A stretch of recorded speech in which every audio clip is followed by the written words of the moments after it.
Hey, you're listening to a free version of the Ring of Fire radio podcast. It's about an hour long, maybe 48 minutes. It's a radio hour, folks. But you're missing out. You're missing out on the rest of the program. 2 more hours of political talk and interviews. And you're also missing out on the archives of our show. We have hundreds, literally hundreds of interviews with thinkers, reporters, journalists, authors. So do us both a favor and become a member of our podcast. You can go to rofpodcast.com. You get all this extra content, plus you support this program. You'll support the free show, you'll support the radio program, and you'll get more information that you need to understand what's going on in our world today. It's pretty crazy times with Donald Trump. We have an increase in right-wing media, an increase in corporate media, and we are fully independent. But we can only do so and remain so with your help. So head over to rofpodcast.com, become a member of the program. Costs just literally pennies a day, and you'll get your full progressive fix and make sure we stick around.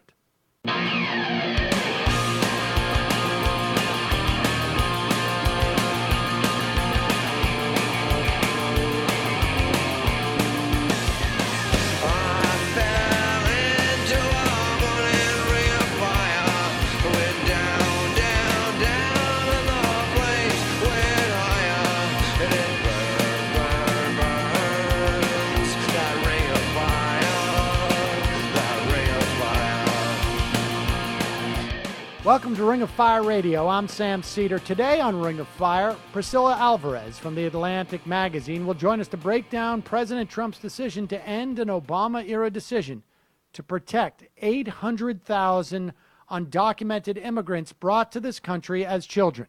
David Dayen from The Intercept will fill us in on some very telling emails that show how Google wields its power in Washington, D.C. Heather Digby Parton from Salon will be here to help me boil down what was a very busy week in the news. And climate expert Dr. Michael E. Mann will be here to explain why there's a direct relationship between climate change and the catastrophic strength of storms like Harvey and Irma. Folks, don't forget, you can go to rofpodcast.com and sign up for the free 1-hour version of the Ring of Fire Radio podcast. And if you want the full show without commercials, become a member. That's the best way to support this program. That's rofpodcast.com.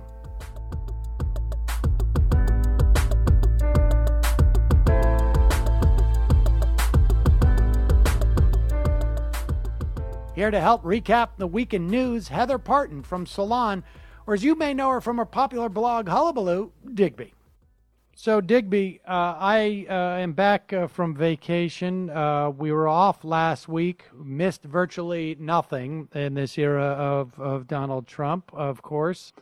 And this week, at the very least, the beginning of the week, was kicked off after Labor Day by Jeff Sessions, the Attorney General of the United States, the chief law enforcement officer of the country, who, incidentally, if we're to use the terminology of the right, is an illegal attorney general having broken federal law and lying to Congress on multiple occasions in the course of his hearings. But let's leave that aside.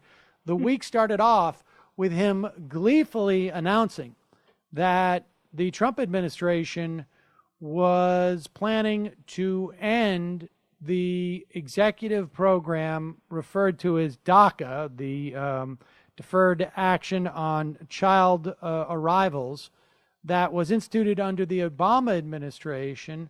They were going to end that within 6 months, and they were looking to, ostensibly to Congress, to make it a law if the American public wanted it to be the case that we did not deport children who were brought to this country by their parents without any knowledge, of course, on their part. They were children and have been in this country for, at the very least, 10 years, in some cases closer to 20, growing up in this country and not realizing that they did not have paper to justify it, and the idea of deporting these people back. So, Digby, I mean, we're going to be talking to Priscilla Alvarez from the Atlantic about this later in the program, but this is pretty stunning stuff, and I think I'm curious, what's your first reaction to this announcement? Well, I think, we had been, I was not surprised because, if you go back and look at Trump during the campaign, he was very clear throughout the campaign that he expected that these people were going to be deported. He did not mince words about it. He said they have to go. He said that, the American children of immigrants, of undocumented immigrants, had to go. He said he was going to deport all illegal immigrants in the country. He said this over and over again. I don't actually even understand why anybody would be surprised that this was the ultimate outcome. Now, when he became president, once he won the election, he had what appeared to be a change of heart about this particular group. And everybody said, oh, gee, he's really conflicted. The mainstream media, oh, gosh, Trump, he really doesn't want to do this. And he got up in front of the press corps in that wild February press conference, that freewheeling press conference, said, I love kids. I have kids. They're kids. And everybody went, see, he really cares. I have no idea what's in his, the place where his heart's supposed to be. Right. I don't know that.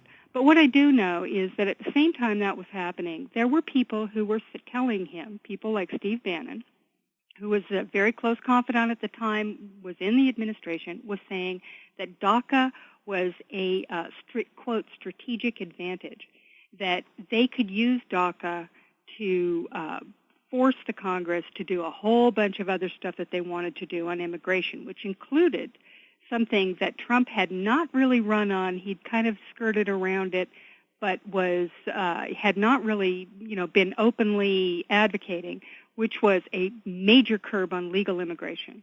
And that is something that Bannon wanted. And that is something that whole crowd of, quote, economic white nationalists wanted. And so at that point, when Trump was, saying, oh, I love them, we love the Dreamers, other people were saying, hey, maybe we can use this to our advantage. So I don't know what made him do it, and I don't know why he kind of decided that torturing the Dreamers for another 8 months or however long it was, that he decided to do that. But let's just say I'm skeptical that it has anything to do with Donald Trump's big heart. I don't think he has a heart, and I don't think he cares at all. I think that basically he sees these people as useful, the way he sees everyone as useful in some way. So, not that it's strategy. This is just pure feral instinct on his part. I don't know. But when Sessions made his announcement, and by the way, can we just sort of mention just how smug and smirking the guy was? I've been watching him for, decades now, and I've never seen him so excited.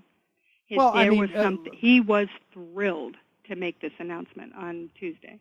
In many respects, this is the culmination of Jeff Sessions' career, right? Yeah. I mean, I think to take one step further to making this country more racially pure, I think was something that he felt very proud of. But, I mean, I have to say that I think this is aside from the fact that it is beyond cruel, beyond immoral, there's a sadism to this that I think is... he loves torture. He's told us he does. I really do think there's a sadism involved in all the people behind this policy. In addition to sort of dismissiveness of just the sheer the humanity involved here. But from a strategic standpoint, this makes a lot of sense to me, and it's consistent. I mean, it's internally consistent. There's a couple of factors, and then we'll take a break. I want to talk about this on the other side, but there's a couple of things to keep in mind. The deadline of a lawsuit to be filed by 10 states, all of whom by Republican attorney generals, probably I would say probably lined up quite well with the Voting Rights Act pre-clearance provisions more or less, if folks get my drift, who were going to sue the administration over DACA. That deadline was going to happen within a couple of days. And I think the idea was we're going to get out in front of that. We are going to come up with a spurious reason for doing this. That is that President Obama's issuance of this policy was unconstitutional, which is full of holes. We'll talk about that on the other side. So we don't have to come out and, A, say why we're really doing this, and B, we're coming out and we're not really doing anything, right? I mean, we are just saying in 6 months, we're going to make a decision. It's going to end in 6 months, but maybe you could change our mind in between then. Maybe Congress can do something. This is the best of all possible worlds. No accountability, no actual action, keeps his options open, feeds his racist base. Maybe just thinking down the road, he's going to try and do some type of pivot. I mean, we'll talk about that when we come back. We got to take a quick break. I'm Sam Seder. This is Ring of Fire Radio. I'm talking to the great Digby.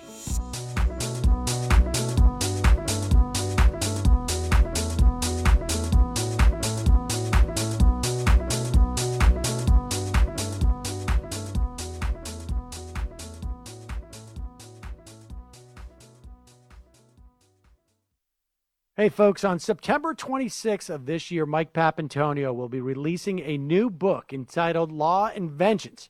It's the follow-up to his critically acclaimed novel, Law and Disorder. The book is a legal and political thriller drawing on Pap's experience both as a skilled trial lawyer and as a nationally syndicated political talk show host. The story follows trial lawyer Gina Romano, who was first introduced in Law and Disorder, on her quest for both vengeance and justice in a whistleblower lawsuit against a weapons manufacturer who developed and sold a dangerously defective rifle scope. Pap has built a story around real-life events that he's encountered as one of the top trial lawyers in America, where he's been fighting some of the world's largest and most corrupt corporations. You can pre-order Mike Papantonio's new book, Law and Vengeance, today. Go to www.lawandvengeance.com. That's lawandvengeance.com. Check out the book, folks. I know you're going to love it. I'm a trial lawyer. I've spent countless hours pouring through documents that tell the story about the ugliest side of corporate America. Corporate media refuses to talk about these issues. The conduct by this company was deplorable. I'm going to paint a clear picture about how disturbing, how corrupt corporate conduct has become in modern America. These are stories that no one else can tell. I'm Mike Papantonio, host of America's Lawyer. Question more. Find out more at ringoffireradio.com.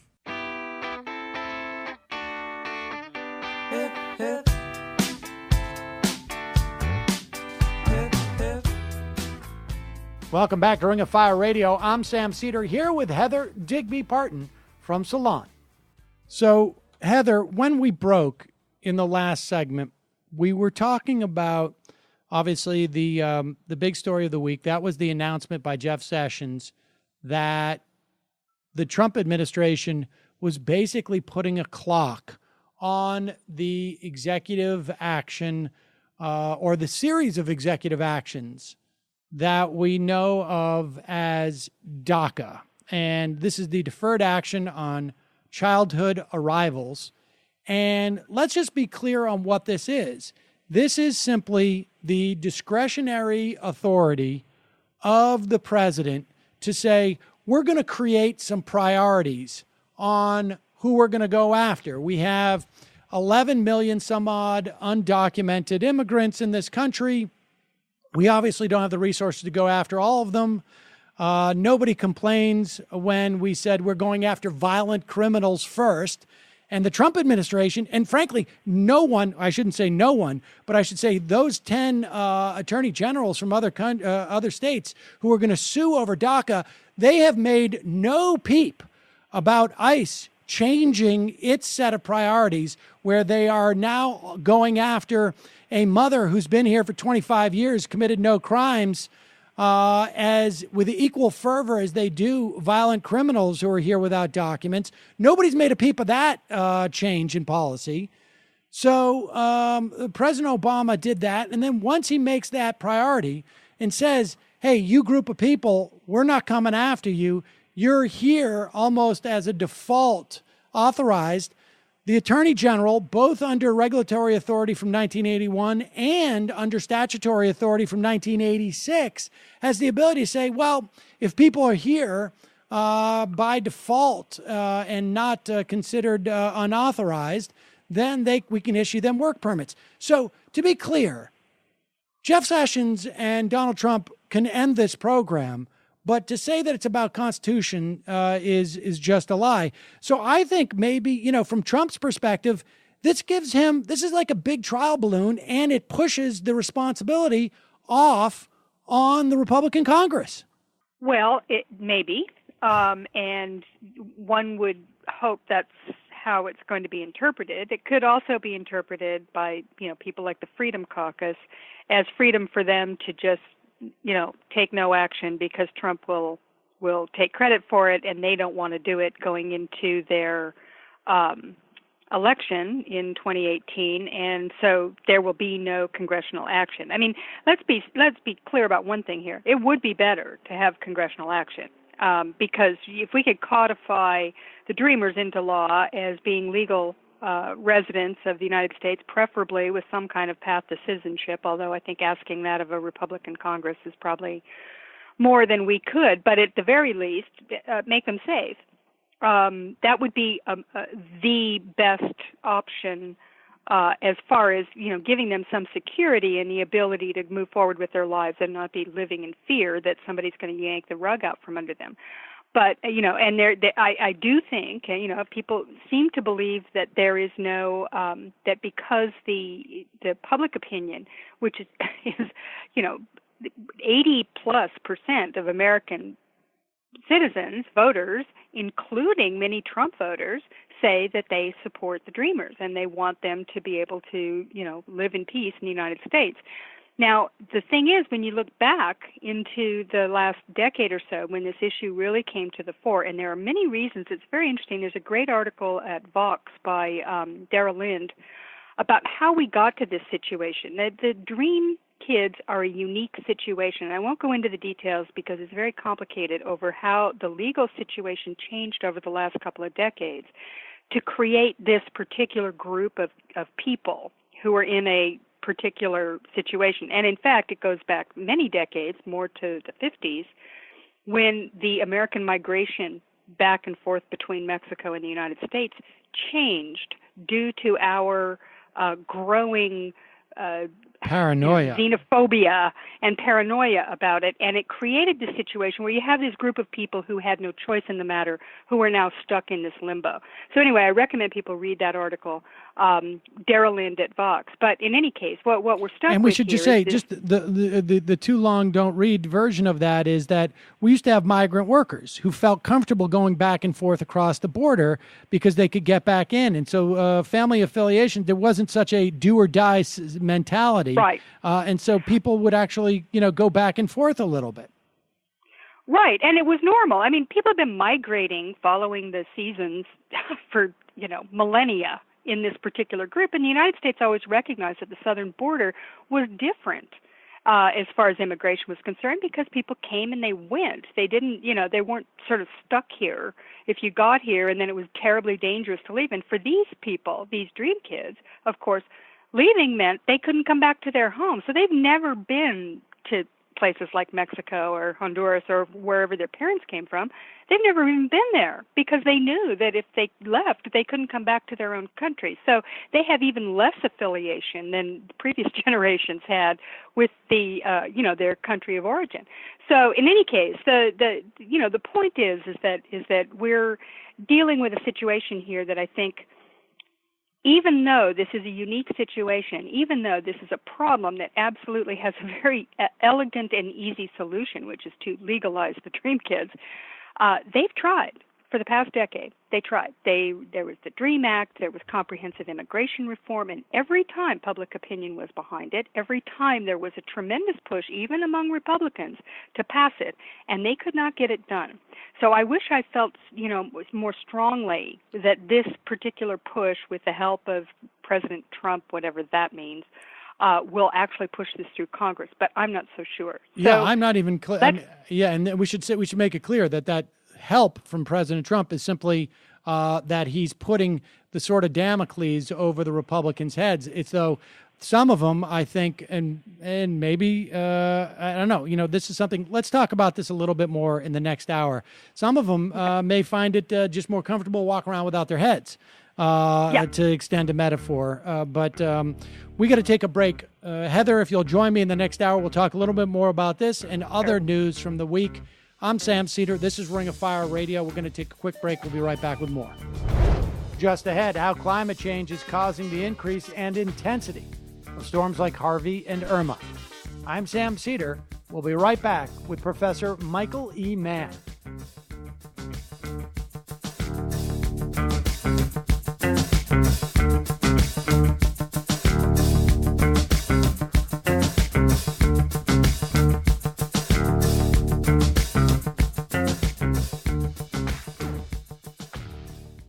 Hey, folks, on September 26th of this year, Mike Papantonio will be releasing a new book entitled Law and Vengeance.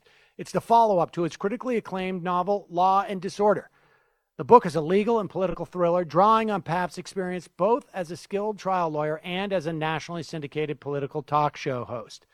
The story follows trial lawyer Gina Romano, who was first introduced in Law and Disorder, on her quest for both vengeance and justice in a whistleblower lawsuit against a weapons manufacturer who developed and sold a dangerously defective rifle scope. Pap has built a story around real-life events that he's encountered as one of the top trial lawyers in America, where he's been fighting some of the world's largest and most corrupt corporations. You can pre-order Mike Papantonio's new book, Law and Vengeance, today. Go to www.lawandvengeance.com.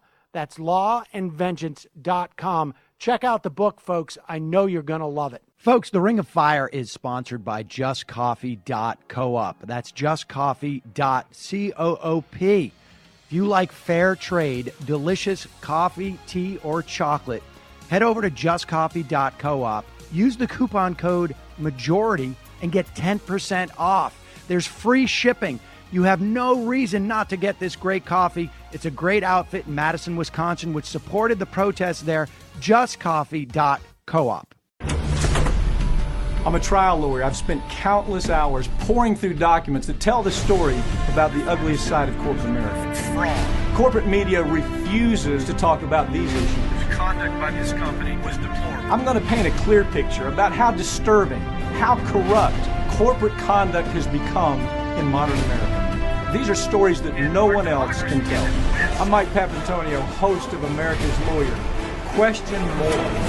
Find out more at ringoffireradio.com.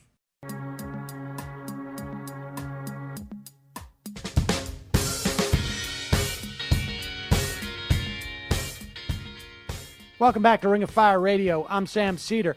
Hurricane Harvey caused massive destruction in Texas and parts of Louisiana, dumping 15 trillion gallons of rain. Meanwhile, Irma has been measured as one of the strongest hurricanes ever recorded in the Atlantic Ocean, and it's bearing down on Florida.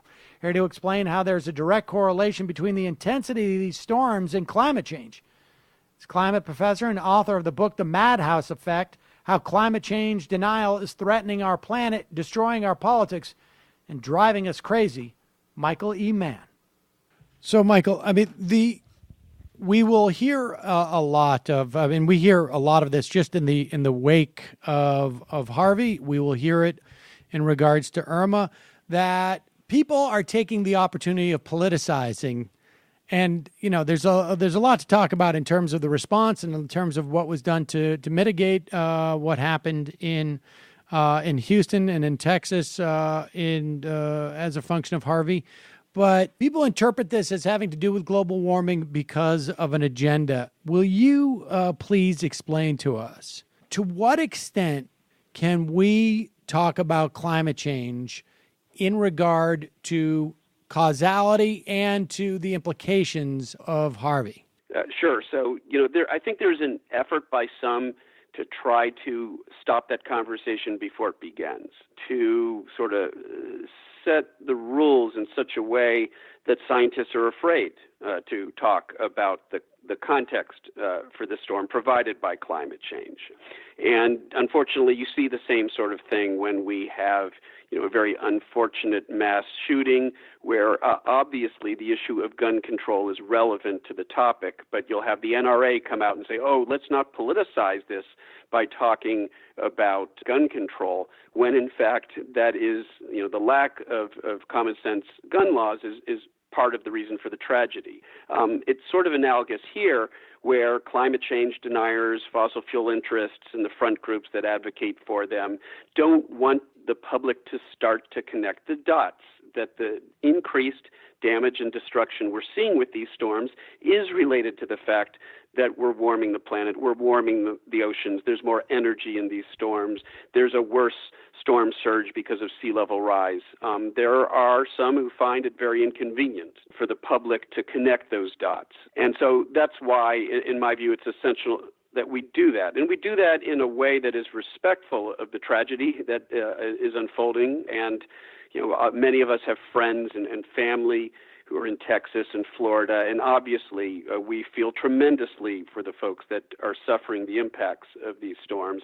And part of why we are talking about the climate connection is to make sure that we take the steps necessary to prevent further harm and further destruction, which means, first of all, stemming the problem at its source, which is stopping, our continued expanding reliance on fossil fuels and moving away towards renewable energy to stop the additional warming of the planet and the warming of the oceans that is creating this problem, and by putting in place measures, common sense measures to help people cope with the impacts of these storms, adaptations, coastal defenses, levee systems. Ironically, as you're probably aware, just weeks before Harvey struck, the Trump administration had actually done away with policies that were put in place under the previous administration to make sure that climate change-related threats, that sea level rise in particular, is taken into account in our coastal land use policies and common sense sort of regulations for where you can build and where you can't. So it's unfortunate that some of the same folks, some of the same groups who don't want to talk about how climate change is making these events worse, also don't want to support policies to help people cope with the impact that climate change is already having, and indeed often favor policies that are exacerbating the problem. Right. I mean, there's no coincidence there, right? I mean, the silence in and how you deal with both, how you deal with the events like this before and after the fact, of course, is in and of itself a politicization of the event. All right, well, let's go through from a scientific... I have a term for it, by the way. Please. I call this Sandy silence, because whether it was Superstorm Sandy or the Sandy Hook tragedy, vested interests don't want us to be talking about the very factors that are exacerbating and creating these problems. Well, let's talk about let's break it down, because in your Guardian piece, you pretty meticulously break down the elements that essentially take, and these are my words, not yours, but I would imagine, and please tell me if you don't agree, that basically what we're talking about are storms, are weather events that might be 1 in 100 years, or 1 in 200 years, or 1 in 500 years, and they are happening more frequently, and they go from 1 in 100 years to 1 in 1,000 year type of weather events. That's what it seems to be going on, that the odds of a black swan type of event, all of a sudden, a lot of black swans are showing up. Mm-hmm. Right, exactly, and that's because we are loading the dice. We are literally loading the dice towards more of these destructive events. And so, when you hear the term 1,000-year event or 500-year event bandied about, and you're wondering, why are we seeing so many of these 500 and 1,000-year events? If these are events that should only happen once every 500 or once every 1,000 years, why is it that we've seen a dozen 1,000-year flooding events around the U.S. over the last couple of years. It's not a coincidence. Climate change is loading the dice so that what we might have described as a 1,000-year event before humans started warming the planet and changing the climate isn't a 1,000-year event anymore. It's maybe a 20-year event. And if we continue on the course that we're on, events like Harvey and Superstorm Sandy, which today are, maybe 20-year events, 30-year, they shouldn't happen more often than every few decades.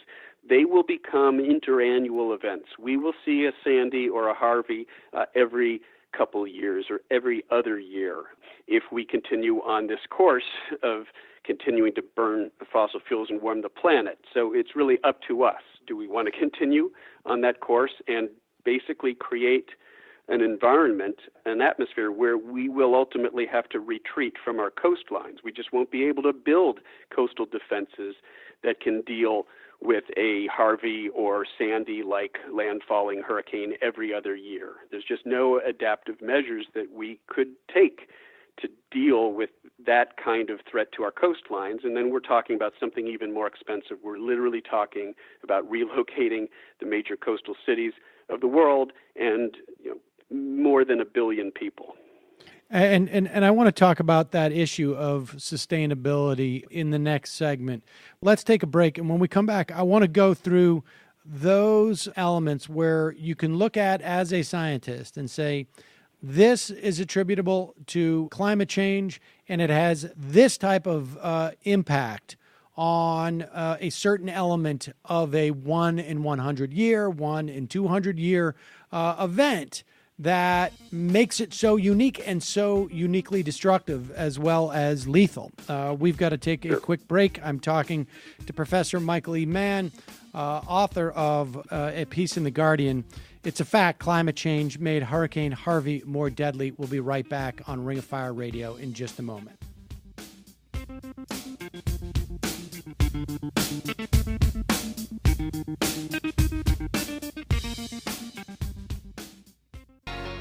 Hi, I'm Sam Seder from Ring of Fire. In order to continue to bringing you the news and opinions that matter to progressives, we encourage you to help support our efforts. You can do that by shopping on Amazon.com using the link on our website at ringoffireradio.com. Ring of Fire will receive a portion of all sales that originate through our site, so you can shop as usual and help support progressive media. Just bookmark the Amazon link at ringoffireradio.com and help support progressive media. I'm a trial lawyer. I've spent countless hours poring through documents that tell the story about the ugliest side of corporate America. Corporate media refuses to talk about these issues. The conduct by this company was deplorable. I'm going to paint a clear picture about how disturbing, how corrupt corporate conduct has become in modern America. These are stories that no one else can tell. I'm Mike Papantonio, host of America's Lawyer. Question more. Find out more at ringoffireradio.com. Folks, the Ring of Fire is sponsored by JustCoffee.coop. That's JustCoffee.coop. If you like fair trade, delicious coffee, tea, or chocolate, head over to JustCoffee.coop. Use the coupon code MAJORITY and get 10% off. There's free shipping. You have no reason not to get this great coffee. It's a great outfit in Madison, Wisconsin, which supported the protests there. JustCoffee.coop.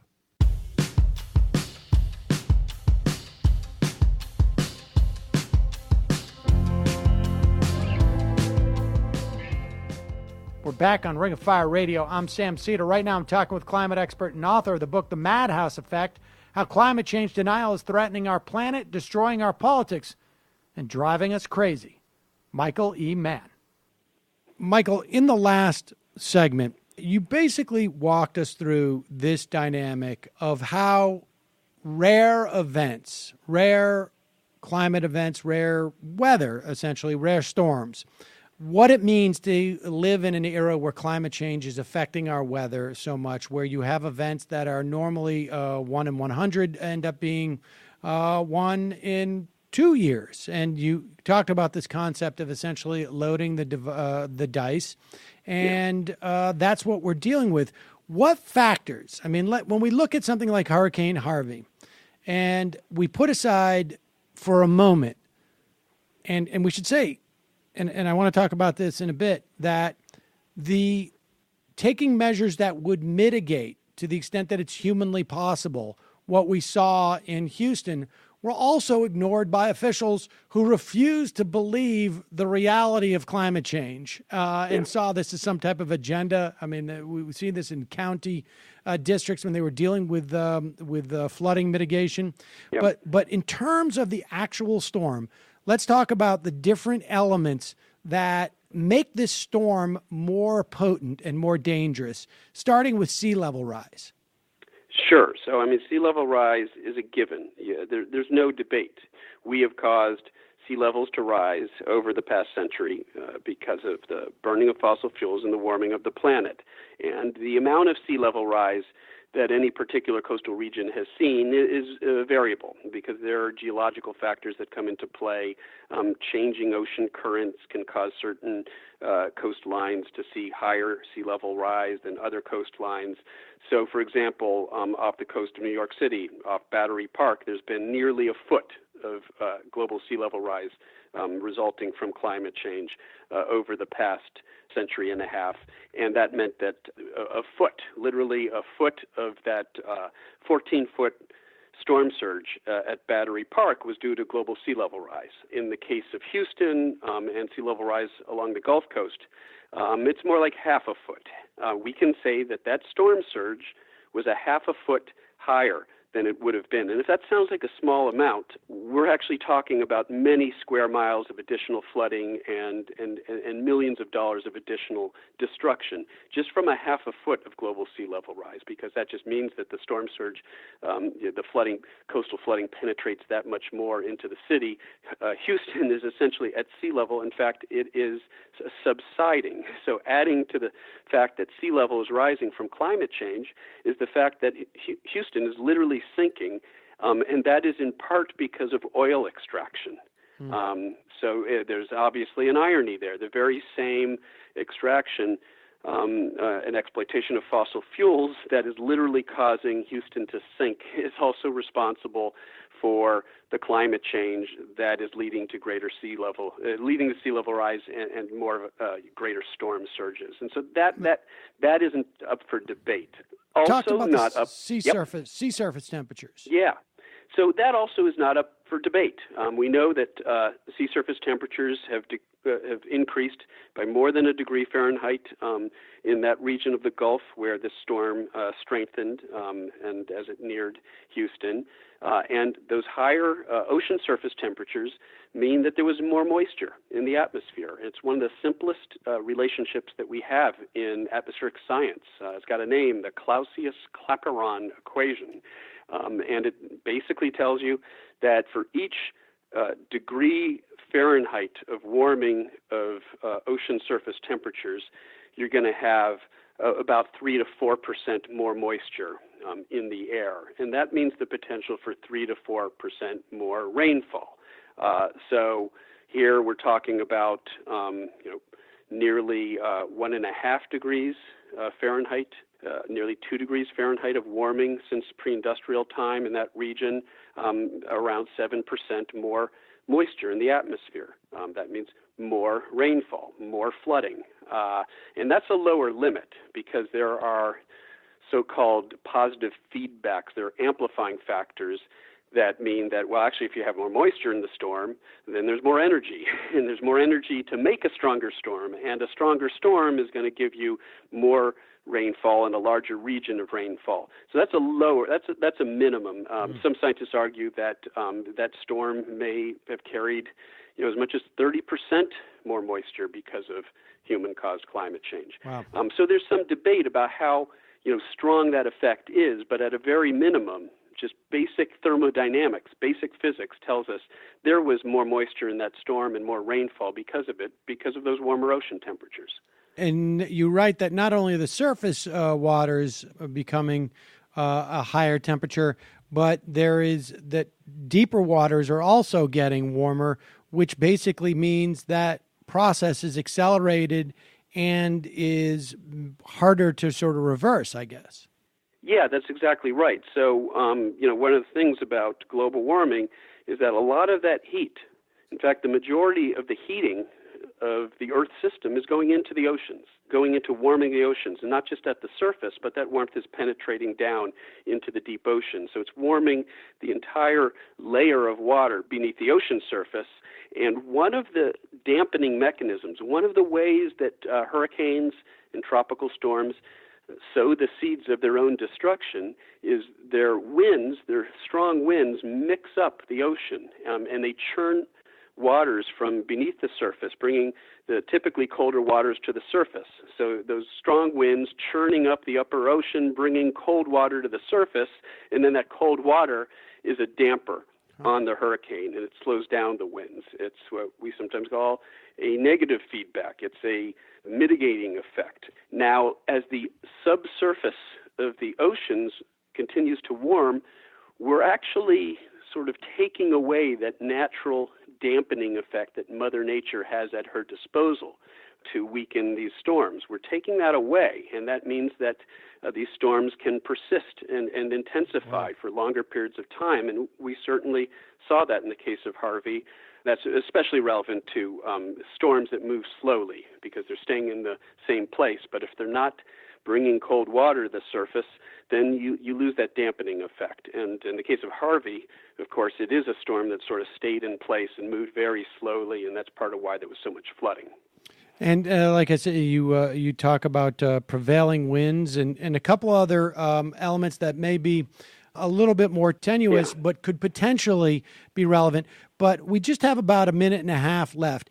Broadly speaking, what about the issue of sustainability? I mean, we can't move a city like Houston of 4 million people, but how do you start to encourage this sort of like accepting of reality that we're going to be dealing with this stuff and people can't be living where they're living now in certain instances? Yeah, I mean, God forbid that Irma, strikes Miami. And if that happens, then we're talking about two of our most populated cities over the space of a couple weeks being hit by major landfalling hurricanes. We've never seen that before. And we know that just one of these storms can be devastating. Harvey, with the extensive flooding damage that it did, cost, I think, upwards of $100 billion, as much as $200 billion, $0.2 trillion of damage, more than Sandy and Katrina combined. And again, God forbid, if Irma were to make landfall as a Cat 5 on southern Florida, we could be talking about something similar. And so at that point, we're reaching towards $1 trillion of damage just from these storms alone. The estimates of what it would cost to basically lower carbon emissions fast enough to prevent catastrophic warming of the planet, the cost of action by any reasonable measure is less than that. Yeah. So already the damages caused by climate change, and we're seeing them writ large with these two storms, those damages are costing a whole lot more than it would cost to do something about the problem. So it's crazy that here in the U.S. under Trump, we're now doubling down in a policy of fossil fuel exploitation rather than following the lead of the rest of the world and moving in the direction that the rest of the world is moving towards renewable energy. And the answer is basically just math. Michael Mann, thank you so much for your time today. Really appreciate it. Thank you, Sam. Always a pleasure. Michael E. Mann is professor of meteorology and director of the Earth System Science Center at Pennsylvania State University. His latest book is entitled The Madhouse Effect: How Climate Change Denial is Threatening Our Planet, Destroying Our Politics, and Driving Us Crazy. When we come back, Heather Digby Parton will join us to analyze more news from this past week. That's just ahead. I'm Sam Seder. You're listening to Ring of Fire Radio. Don't forget, check out rofpodcast.com to support the show and listen to what you missed.